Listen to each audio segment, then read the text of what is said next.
Okay. Good morning once again. Investment management, unit one, what we discussed was, students, can you see my screen? Can anyone reply yes, sir? Yes, Yes, sir. sir. Yes, sir. Okay. Now kindly mute your audio.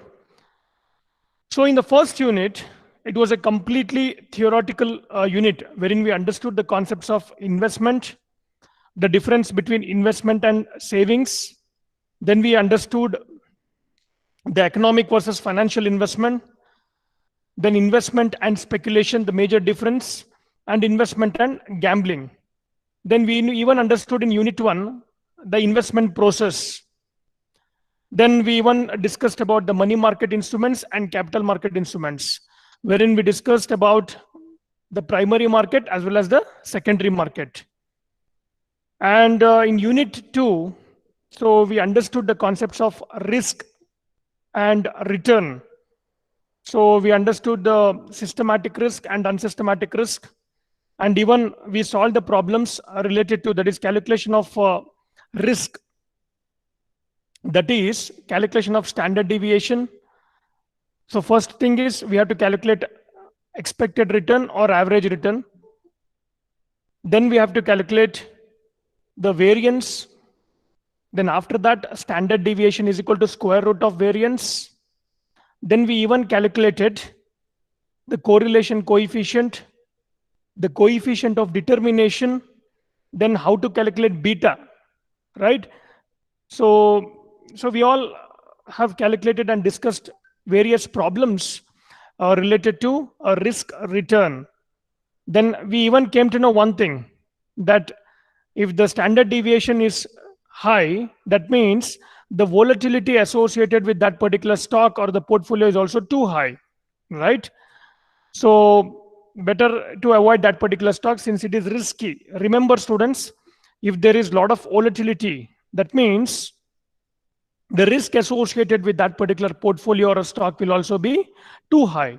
So when two securities have been given to you, what we discussed in unit 2, if two securities are given to you, first we calculate returns and then risk. If standard deviation of security A is high compared to security B, then we say that security A is risky compared to security B. So these are some of the problems and the theoretical concepts what we understood in unit 1 as well as unit 2. Now today we will start with the valuation of securities.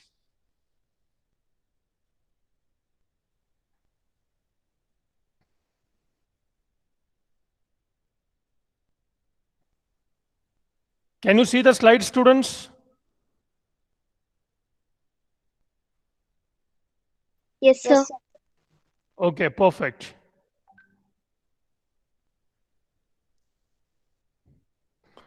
So all of you are solving the problems in your notes. See, when the college starts, the first thing what I'm doing is I'll be checking your notes. I'm telling once again.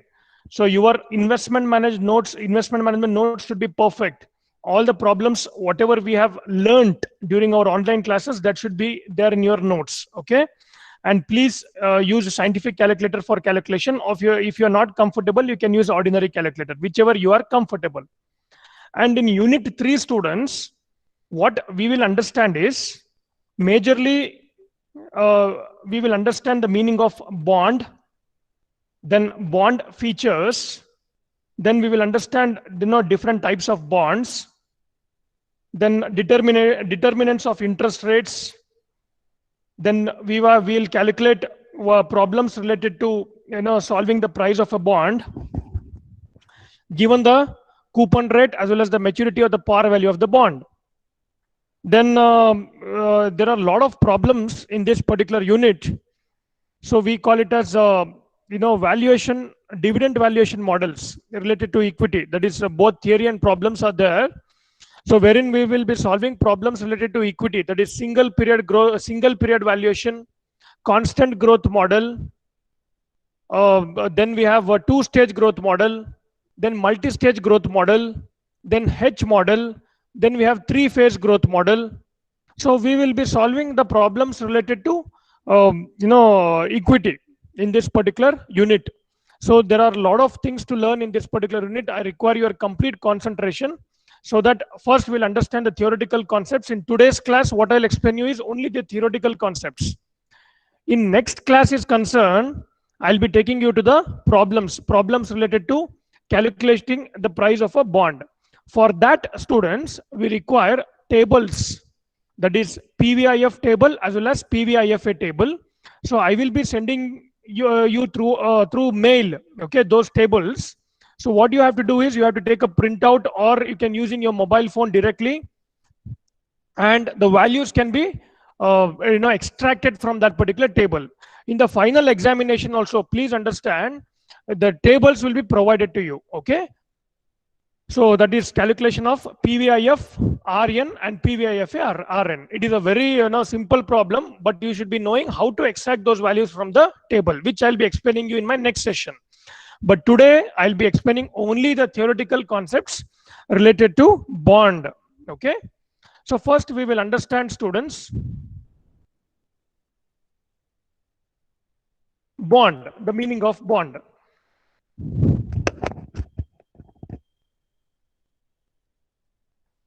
So is it audible once again so that I can go ahead? Can anybody say yes, sir? I can start the presentation. Yes, sir. Yes, sir. Okay.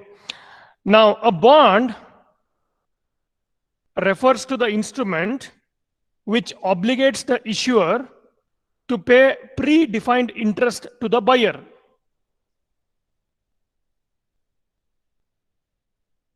I'll repeat once again. A bond refers to the instrument which obligates the issuer to pay predefined interest to the buyer. Now, the face value of the bond is its par value.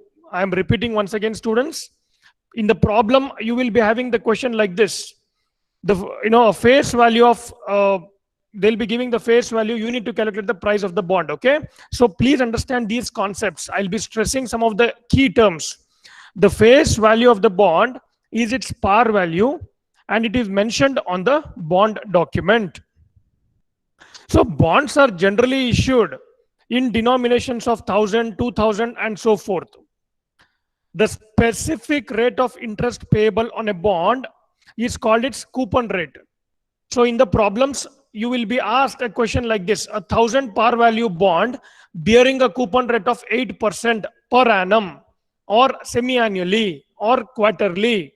So when I take the problems, I will be explaining you, okay, how to do it. But please understand that the specific rate of interest payable on a bond is called its coupon rate, okay, coupon rate. Mostly, the interest payments of bonds are fixed till the maturity period.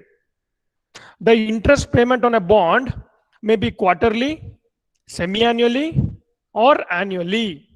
The value of the bond is repaid only at the end of the maturity period. Please understand that coupon rates will be paid, or coupon interest rate. The right word is coupon interest rate will be paid to the bond holder. That will be paid as per the option which the bondholder has opted for, whether he has opted for the interest rate to be annually or semi-annually. Semi-annually means what? For every year, twice the interest will be paid. That's all. Please understand that. Okay. In a year, twice the interest will be paid. And quarterly means what? So how many times the interest is paid? 4 times. Correct? In a year, 4 times the interest is paid. Okay. So a bond shares many characteristics with a debenture, and these terms may be used interchangeably. The term bond is mainly used in other countries. An instrument issued by a company using its common seal is known as debenture. Okay, please see the slide over there. This form of investment represents the most usual way of borrowing by a company. It is intended to suit the investment needs of a risk and steady returns coupled with safety of the principal sum. FIs, that is financial institutions, banks, are offering attractive bonds. So it includes both debentures and bonds, which provides a fixed percentage of return. Now, can anyone tell me that bonds are concerned whether it is risky compared to equity market or no? bonds or investing in bonds, whether it is risky compared to equity market or no? Just yes or no. I want that. Sir, no, No. sir. Sir, no. No. Why? How about the volatility associated with bond, whether it is less or more? Volatility or the fluctuation, whether it is less or more when compared to equity market? Less, sir, less. Less. Very good. Very good. So please understand, students, equity market is concerned, the volatility will be high, right? So it is for long-term investment. It's for long-term investment. So even though the volatility will be high, so if you purchase today and hold it for 10 years or 15 years, you can beat all the volatility. You can beat the inflation. Okay. So, and what do you understand by bond? By this time, you should be in a position. A bond refers to the instrument which obligates the issuer to pay predefined interest to the buyer. Now, meaning of certain terms. These are the terms which I'll be using throughout this particular unit, and even some of the terms we'll be using in the problems also. A bond is a contract that requires the borrower to pay the interest income to the lender. The par value of the bond indicates the face value of the bond. Then we have coupon rate. Already I've explained you coupon rate means what? The rate of interest which is paid to the bond holder is called as coupon rate. I'll give an example also how you will be having the problems. 100 par value bond, okay, will is paying a coupon interest of 8% per annum. So what is the price of the bond given the required rate of return as 8% and the number of years as 5? So you need to calculate the price of the bond. Okay. So coupon interest rate means what? So the periodic interest, please understand, the periodic interest or the specific rate of interest which is paid to whom, which is paid to the bond holder, is called coupon interest rate. Okay. A debenture. A debenture is a document containing an acknowledgement of debt by a company. It contains a promise to pay a stated rate of interest for a defined period and then to repay the principal at a given date of maturity. So all these concepts already we have studied in unit 1. So we are just understanding once again. Okay. Now why do bonds, or why bonds will be issued, or reasons for issuing the bonds? See, the governments have no choice but to borrow when they're unable to meet their expenses from current revenue corporations. On the other hand, they have a wider choice in the matter of financing their operations. For example, through retained earnings, through equity shares, public deposits, debentures, etc. Now, we will understand some of the important features of bonds. The first one is nominal principal or face amount.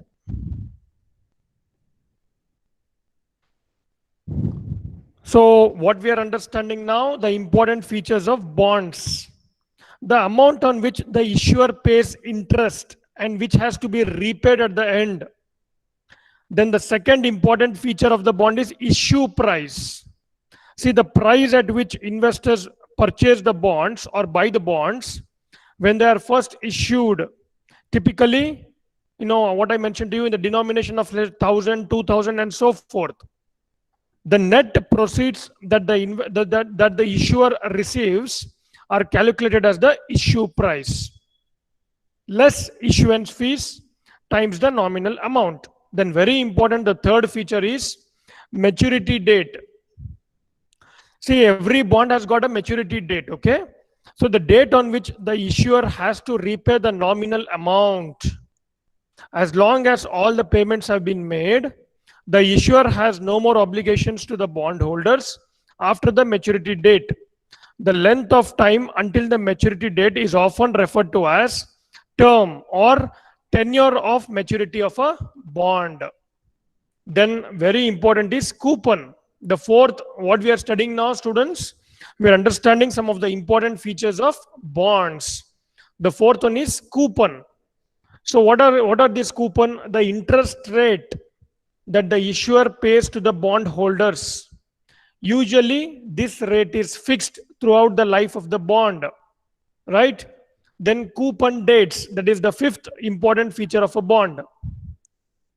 The dates on which the issuer pays the coupon to the bondholder, that particular date is called coupon dates. Then we have indentures and convenants. An indenture is a formal debt agreement that establishes the terms of a bond issue, while convenants are the clauses of such an agreement. Then very important, we have a convertible bond and an exchangeable bond. So what we are understanding now, students, we are understanding the features of bond. Okay. So what do you mean by convertible bond? As the name only suggests, convertible bond lets a bondholder exchange a bond to a number of shares of the issuer's common stock. Okay. You can convert that. Whereas exchangeable bond allows for exchange to shares of corporation other than issuer. Then the last feature of bond is optionality. See, what do you mean by optionality? A bond may contain an embedded option. That is, it grants option-like features to the holder or the issuer, like callability or putability or call dates and put dates. So what we studied just now, we studied some of the important features of bond. Now, if I still extend the reasons for issuing bonds, but they still prefer, kindly see the slide, students, they still prefer to go in for borrowing for the following reasons. One is to reduce the cost of capital, to gain the benefit of leverage, then to effect the tax saving, then it might be due to widen the sources of funds, and even to preserve the control. So what we are studying now, reasons for issuing the bonds.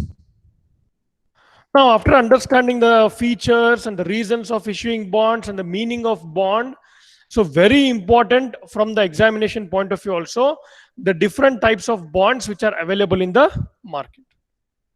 So the first one is called as convertible or non-convertible bonds. Just now we discussed that.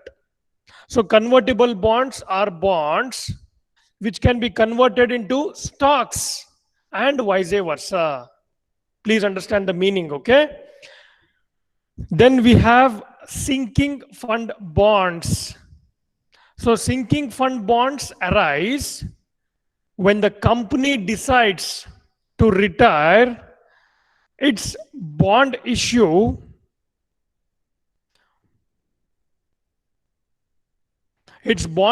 systematically by setting aside a certain amount each year for the purpose. I will explain you a little bit related to sinking fund bonds. It's a bond that requires the issuer to set aside a specific amount of assets on certain dates to repay the bondholders. In other words, it's a bond that requires the issuing entity to create a sinking fund to be used as a collateral in case of the issuer can't pay the bondholder in the future. So how exactly it will work? So a sinking fund is an account, please understand, that is used to deposit and save money to repay a debt or replace a wasting asset in the future. In other words, it's like a savings account that you deposit money in regularly and can only be used for a set purpose. Then what is the purpose of this sinking fund? It's a fund containing money set off aside. You are keeping certain money aside or saved to pay off a debt or a bond. A company that issues debt will need to pay the debt off in the future, and the sinking fund helps to soften the hardship of a large outlay of revenue. Then we have mortgage or secured bonds. Now, mortgage bonds, which create a charge on the assets of a company, are termed as mortgage or secured. Please understand the term secured bonds. Why secured? A mortgage bond is a bond in which holders have a claim on the real estate assets put up as its collateral. Okay? A lender might sell a collection of mortgage bonds to an investor who then collects the interest payments on each mortgage until it's paid off. If the mortgage owner defaults, the bondholder gets his or her house. So a mortgage bond is a bond backed by a pool of mortgages, students, because that is why it is even called as secured bonds, right? So a mortgage bond is a bond backed by a pool of mortgages on a real estate asset such as a house. More generally, bonds which are secured by the pledge of specific assets are called mortgage bonds. See, mortgage bonds can pay interest in either monthly, quarterly, or even semi-annual periods. Then how can we buy the mortgage bonds? We can buy the mortgage-backed securities through your bank, or you can buy through a broker with roughly the same fee schedule as any other bonds. So you would be paid between 0.5 and 3% depending on the size of the bond and other factors. Then we have unsecured or naked debentures. See the, unsecured or naked debentures. Debenture bonds which do not create a charge on the assets of a company are termed as naked or unsecured bonds. If I want to still explain you all in this regard, unsecured bonds or debentures are bonds that are not backed by some type of collateral. I'm repeating, these type of bonds or naked debentures, they are not backed by some type of collateral. In other words, the bond is only secured by the bond issuer's good credit standing. There are no building equipment, vehicles, or any other assets backing up the bond. Okay, these are risky, very risky bonds. You should be very careful. Okay, see, in an unsecured bond, the defendant signs a contract and agrees to appear before the court. If he or she fails to do so, he or she promises to pay the later agreed bond before the particular court. Then unsecured bond is also defined as the capability of a customer to obtain goods and facilities before the payment, with the belief that the payment will be done in the near future. So it is also called as naked debentures. That means you are not having any collateral. So unsecured bonds are also called as debentures, and they are not backed. Please understand, they are not backed by revenue equipment or any mortgages on real estate. Then we have collateral trust bonds. See, bonds, instead of being secured by a pledge of tangible property, as these bonds are secured by a pledge of intangibles. Now, what do you understand by that? If I still extend it further, a collateral bond is a bond that is secured by financial asset, such as stock or other bonds, that is deposited and held by a trustee for the holders of the bond. The bond is perceived as a safer investment than an unsecured bond. Why, students? Please understand. A collateral trust bond is a bond that is secured by a financial asset, right? Whereas what happened in case of naked debenture or unsecured bond, there was no collateral, right? So the bond, which bond? A collateral trust bond is perceived as a safer investment than an unsecured bond, since the assets could be sold to pay the bondholder if necessary. So what could be the difference between a secured bond and unsecured bond? By this time, you should be in a position to understand. A secured bond needs money or any form of collateral before releasing, whereas unsecured bond does not. You are only asked to make promises or sign an agreement, and then you can get it. Okay. Then we have income bonds. So what do you mean by income bonds? Income bonds are bonds on which the payment of interest is mandatory only to the extent of current earnings. So an income bond is a type of debt security in which only the face value of the bond is promised to be paid to the investor, with any coupon payments paid only if the issuing company has enough earnings to pay for the coupon payment. So if I want to add further, please understand the meaning of income bond. An income bond is a type of debt security in which only the face value of the bond is promised to be paid to the investor, with any coupon payments paid only if the issuing company has enough earnings to pay for the coupon payment. An income bond, it promises to repay the principal and does not guarantee any sort of interest or coupon. Please understand the risk factor involved in this type of bonds. Okay, an income bond promises to repay the principal students and does not guarantee any sort of interest or coupon. Instead, interest is paid to creditors as income comes into the issuer as defined by the specification of the note. So income bonds are often issued during a corporate debt restructuring, for instance. Okay. Then we have joint bonds. So as the name only suggests, the joint bonds are what? They are like a loan certificates that are jointly secured by two or more companies. So if I want to still extend further the meaning of this, a joint bond or a joint and a several bond is guaranteed by at least two parties.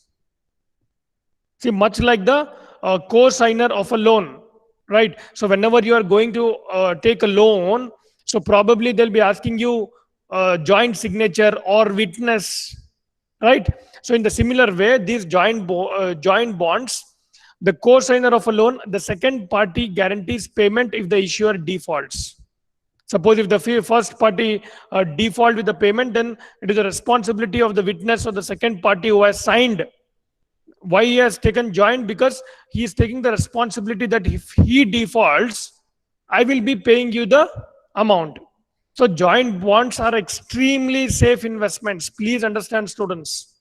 Joint bonds are extremely safe investments and therefore they offer a more modest returns to the investor. Right? So a joint bond is most often issued when a corporate parent company is required to guarantee the obligations of a subsidiary business. So a joint bond or a joint and a several bond is guaranteed by at least two parties, what we understood now. Much like the co-signer of a loan, the second party guarantees payment if the issuer defaults. So joint bonds are extremely safe, please understand, for investments and therefore offer a more modest returns to the investor.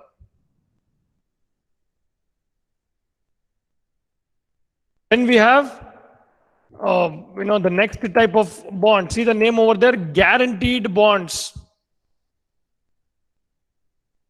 So what do you mean by guaranteed bonds? So bonds may be guaranteed by firm other than debtors are known as guaranteed bonds. So a guaranteed bond is a debt security that offers a secondary guarantee that interest and principal payments will be made by a third party should the issuer default due to reasons such as insolvency or bankruptcy.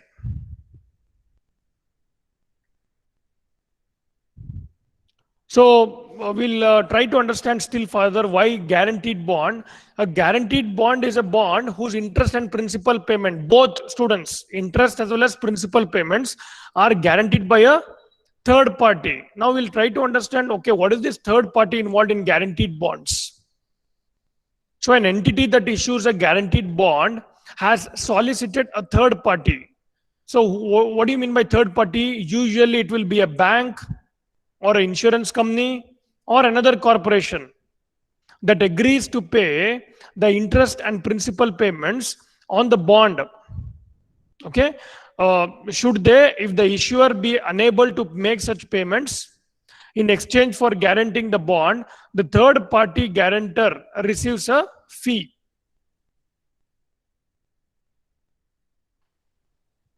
See, just a small example is if suppose XYZ issues guaranteed municipal bonds, then company ABC guarantees the bonds in exchange for say 1 lakh fee. So if XYZ is ever unable to make the principal and interest payment to the bondholder, then the company ABC will be responsible for making the payments. That is very simple. Okay, that is what you call it as guaranteed bonds. So guaranteed bonds are mutually beneficial to the issuer and the guarantors. So issuers can often and get a lower interest rate on debt if there is a third party guarantor. Okay. So next we have a very important, that is redeemable or irredeemable bonds. So they are very easy to understand also. See, a redeemable debenture or a debenture is a bond which has been issued for a certain period on the expiry. The amount is repaid. See, redeemable bond means what?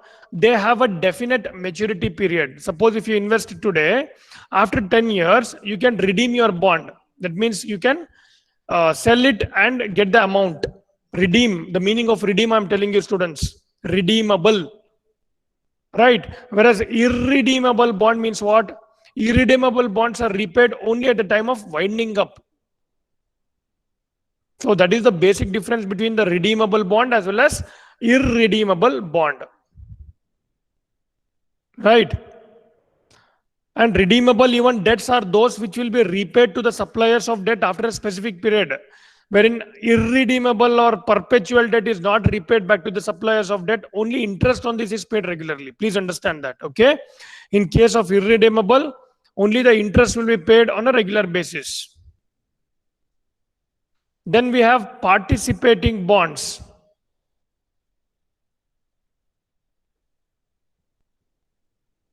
So participating bonds means what? Companies with, please understand, poor credit position issue participating bonds.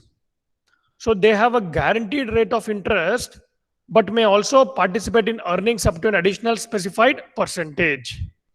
So let me explain once again the clear meaning of this participating bonds.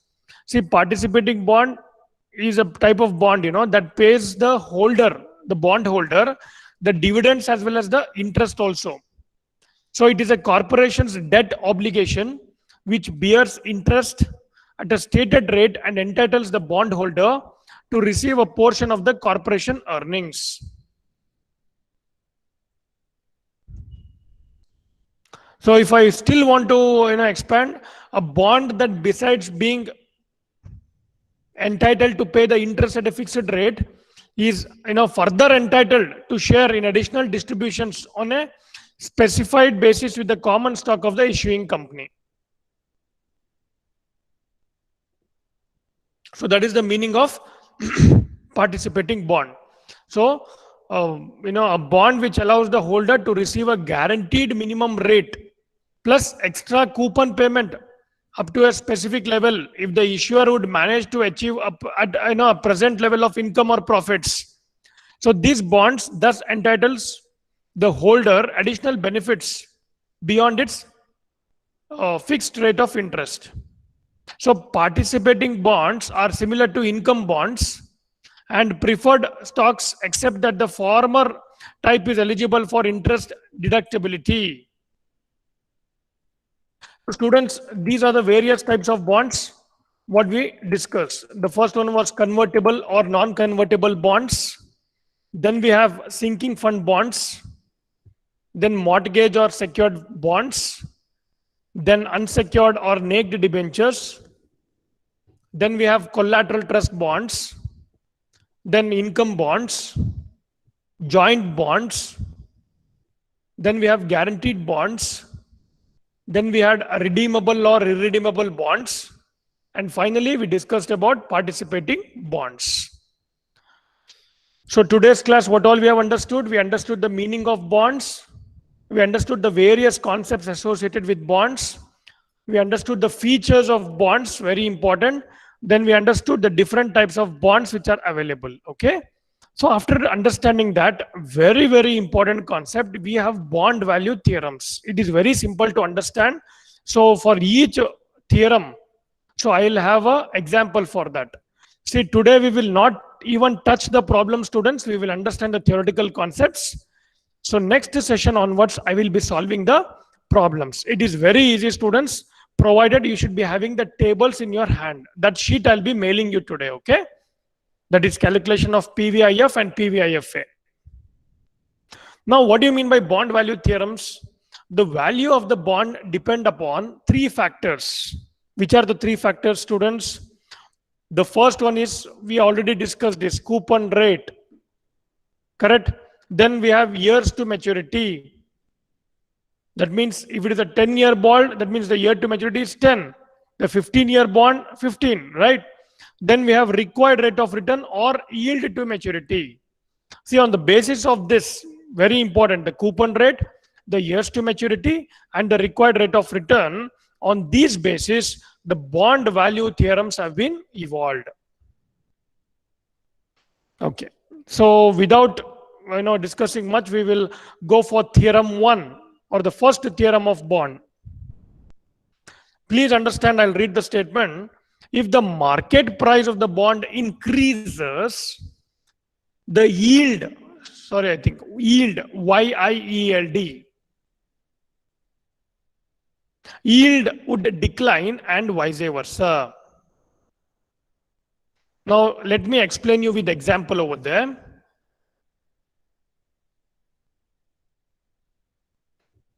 See, below there is a table, students, right? See, price and interest rate moves inversely. That is the conclusion I want to. With the example, I'll explain you now. See, you have bond A and bond B in front of your screen, right? See, if the par value of the bond A is 1000, then par value of bond B is 1000. The coupon rate of bond A and bond B is 10%. Okay. Now, if I ask anybody, so what is the interest paid on par value? If the coupon rate is 10%, what is the amount paid to the bond holder if he is opted for yearly coupon interest rate? Anybody? How much is 10% of 1000? 100, sir. That's what, right? 10% of 1000 is 100, right? See what I'm explaining you, theorem 1. So in this table, there are two bonds, bond A and bond B. Par value is 1000 and 1000, which is same. Coupon rate of bond A and bond B is also same, that is 10%. Maturity for bond A and bond B is also same. That is how much? 2 years. The last parameter over there, the market price of bond A is different compared to the market price of bond B. This is just an example to make you understand theorem 1, okay? Please understand, student, this is just an example to make you understand theorem 1. There is no calculation here, okay? See, market price is 874.75 and bond B, that is market price, is 1035.66. See what happens to the yield over there, students. The yield of bond A is 18% and the yield of bond B is 8%. So what I can conclude here by seeing this table, it can be concluded that as yield increases, the price of the bond decreases and vice versa. See, you can see there, the bond A yield is 18%. So the price of the bond is 874.75, which is lesser than the price of bond B, which is 1035.66. So because the yield of bond A is greater than the yield of bond B, that is 18% and 8%. So it can be concluded that yield increases. If the yield of a bond increases, price of the bond declines. Okay.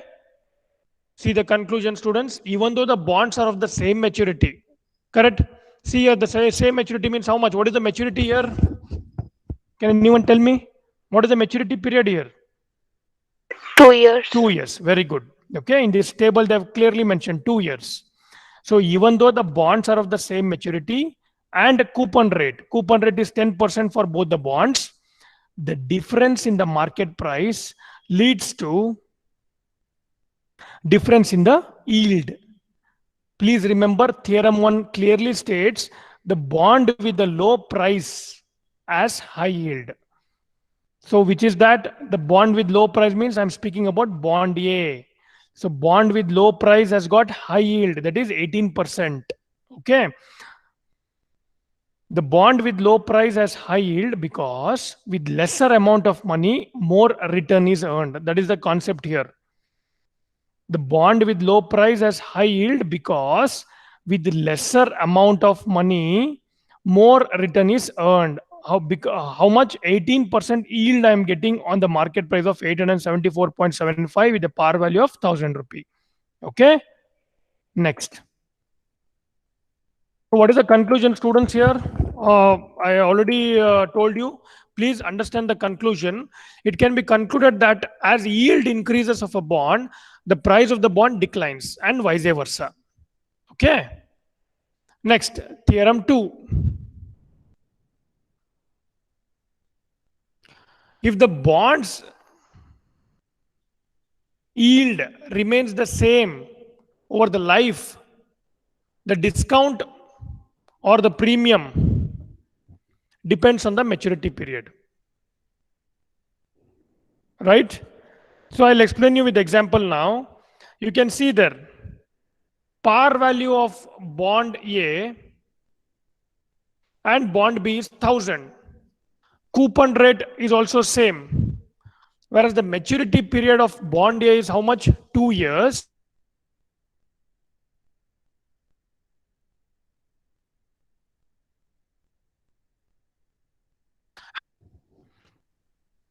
Yeah. Maturity period of bond A is 2 years and maturity period of bond B is also 3 years. Whereas the market price of bond A is higher compared to the market price of bond B, that is 885.86. But the yield remains the same. So theorem 2 states very clearly, if the bond yields remains the same over the life, discount or the premium depends on the maturity period. This means, please understand, students, the conclusion of theorem 2, the bond with the short term to maturity sells at a lower discount than the bond with the long term to maturity. In our example here, the bond with the shorter time to maturity is which one? Bond A. Okay, that is 2 years. Sells at a lower discount. Okay, sells at a lower discount than the bond with the long term to maturity. Here the maturity of bond B is how much? 3 years. Okay. So the market price of bond B is what? That is 885.86, which is lesser compared to bond A's market price. And we have theorem 3. See, theorem 3 of bonds, it states that if a bond's yield, please understand, if the bond's yield remains constant over its life, the discount will decrease at an increasing rate as its life gets shorter. You can see in the example over there, in the first column, I have mentioned years to maturity starting from 5, 4, 3, 2, 1. What is that? See, I'm mentioning in the descending order. First, I'll start from 5, 4, 3, 2, 1. That means the last one is concerned, the year to maturity has come, right? So if a bond yields remains constant over its life, the discount, present value at 10%, PV at 10%, so the discount will decrease at an increasing rate as its life gets shorter. Example, see, students, for this one more statement I'll make. Longer the term to maturity of a bond, higher will be its price sensitivity. See, if we have two bonds of same coupon, say 8%, one maturing in 10 years and another bond maturing in 7 years, the 10-year bond will experience more price sensitivity than the 7-year bond. Okay? So, next we'll understand the theorem 4. A rise in the bond price for a decline in the bond's yield is greater than the fall in the bond's price for a rise in the yield. That means between two bonds of same maturity but different coupons, the bond with the lower coupon will experience more price sensitivity than one with the higher coupon. I am repeating once again. Between two bonds of same maturity but both will be having different coupon, the bond with the lower coupon will experience more price sensitivity than with the higher coupon. So theorem 4, it states a rise in the bond price for a decline in the bond's yield is greater than the fall in the bond's price for a rise in the yield. Then we have theorem 5 of bonds. The higher the coupon rate on a bond, the smaller is the percentage change of price for any change in yields. That means if you have between two bonds of same coupon and same maturity but differing coupon payment intervals, the bond with the higher frequency of coupon payment is less sensitivity to price changes when the market interest rate changes. Right? So these are the 5 theorems. I'll once again explain you all the theorems. Please understand now. Theorem 1, what we understood, the bond prices move inversely to market interest changes. So the bond with the low price has high yield because with lesser amount of money, more return is earned. Then the second theorem, if the bond yield remains the same over the life, right, the discount or premium depends on the maturity period. That means the variability in the bond prices and term to maturity are positively correlated. For a given change in the level of market interest rates, change in the bond prices are greater for a long-term maturities. Then we have the third, this one. If a bond's yield remains constant over its life, the discount will decrease at an increasing rate as its life gets shorter. That means the sensitivity to a changes in market interest rates increases at a diminishing rate as the time remaining until the bond's maturity also increases. And the fourth one is absolute increases in market interest rates and subsequent bond price changes are not symmetrical. For a given maturity, a decrease in the market interest rate causes a price rise. That is larger than the price decline resulting from an equal increase in the market interest rate. Then we have the last theorem, that is bond price volatility, which is related to its coupon rate. The percentage change in a bond's price due to a change in the market interest rate will be smaller if its coupon rate is higher. So these are the 5 theorems associated with the bond. So till here everyone has understood these are the theoretical concepts in this particular unit. In the next session we will start solving the problems related to bonds. Then we will go to equity valuation. So just after this class, students, you please do a quick recap so that all the concepts will remain strong with you. Okay?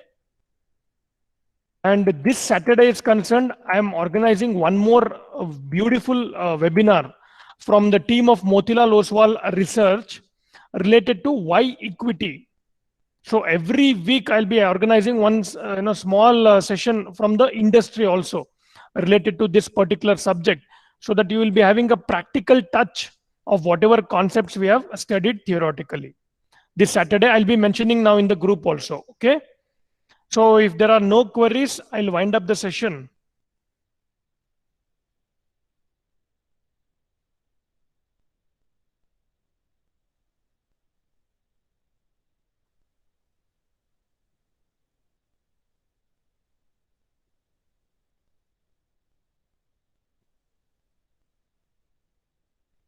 Yes, any queries or shall I wind up?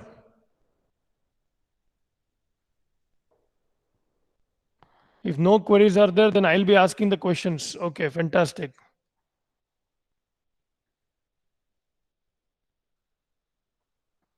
Please do not exit from the chat box. Everything is monitored here. I'm taking an online attendance. Okay, Shruti Kalananavar.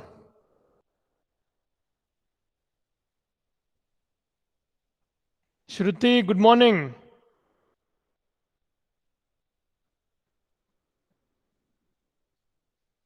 Shruti? Okay. Prashant? Yes, sir. Good morning. Yeah, very good morning. Can you brief the concepts what we discussed today in Okay. 15 to 20 seconds? Okay, sir. Yeah, please tell me. First we understand the concept of bonds Hmm. and coupon rate debenture. What is the meanings of coupon rate debentures Hmm. and features of bonds, sir, and Features of uh, bonds. Okay. various types of bonds. Okay. These all things, sir. That's all. See, do not exit from or leave the meeting, students. Everything will be recorded. Shruti, you please call me after the session. You have kept your mobile phone and I think you are sleeping over there. Huh? Yes, Yashaswini Raichur. Good morning. Are you present? Very good morning, sir. Yes, sir, present. Yeah. Okay, ma. Okay. Vinayak, Mr. Vinayak, Bilgoji.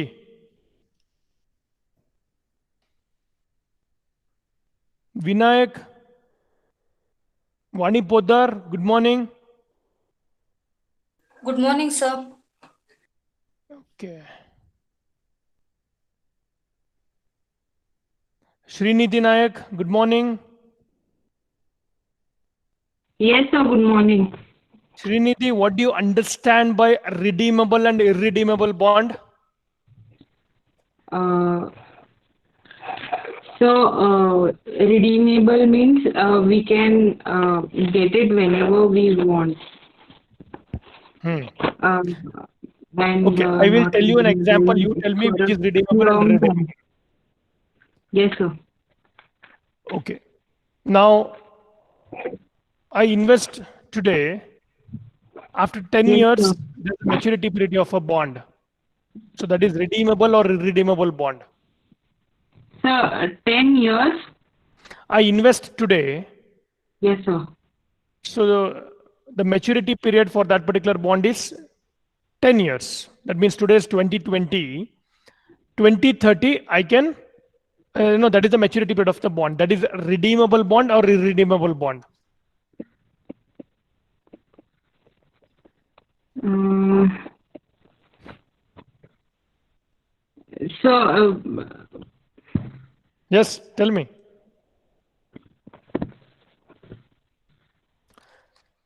sorry. So when we like on the date of maturity, if we get then it's non-redeemable. See, to all of you, I'm telling redeemable So meaning is what? It has got a fixed maturity period. Redeemable. Today I invest, after 10 years, I redeem. So that is called as redeemable. Whereas okay, irredeemable is there is no maturity period. I'll be getting periodic interest regularly. Correct? Please understand the meaning. Redeemable means what? It has got a fixed maturity period. That means after 10 okay, years, I can withdraw my principal as well as the coupon interest. Whereas irredeemable means what? I I'll be getting only the periodic interest. Clear, Srinidhi? Yes, sir. Okay. Okay, thank you so much to all of you. Have a great day. Thank you, sir. Thank you, sir. Yes, you can leave the meeting room. Thank you.